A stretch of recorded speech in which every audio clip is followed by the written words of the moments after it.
ஒரு சின்ன get ready with me பாப்பமா. இன்னைக்கு இங்கே ஷாப்பிங் போலாமோ? வாங்க போலாம்.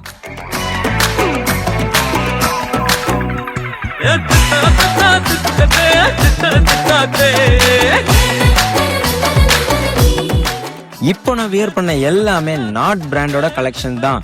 நம்ம சென்னை சில்க்ல நாட் பிராண்ட்காக தனி செக்ஷனே, அதுவும் ட்ரெண்டிங் கலெக்ஷன்ஸா வச்சிருக்காங்க.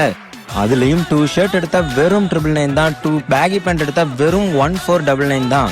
அது மட்டும் இல்ல, 500 ருபீஸ்க்கு மேல நீங்க பர்ச்சேஸ் பண்ணீங்கன்னா உங்களுக்கு 100 ருபீஸ் ஃப்ரீ வவுச்சர், 1250 ருபீஸ்க்கு மேல பர்ச்சேஸ் பண்ணீங்கன்னா 250 ருபீஸ் ஃப்ரீ வவுச்சர், 2500 ருபீஸ்க்கு மேல பர்ச்சேஸ் பண்ணீங்கன்னா 500 ருபீஸ் ஃப்ரீ வவுச்சர் கொடுக்குறாங்க. இந்த வவுச்சர்ஸை நீங்க அப்ப பர்ச்சேஸ் பண்ற நாட் ட்ரெஸ்க்கு ரெடீம் பண்ணி பிரைஸை லெஸ் பண்ணிக்கலாம். அண்ட் இங்க ரம்ஜானுக்கும் நிறைய புது கலெக்ஷன்ஸ் கொண்டு வந்திருக்காங்க. நாட் ஷர்ட்ஸ் 599ல இருந்தும், பேண்ட் 799ல இருந்தும், டி ஷர்ட் 399ல இருந்தும் ஸ்டார்ட் ஆகுது. ஸோ நீங்களும் நம்ம சென்னை சில்க்கு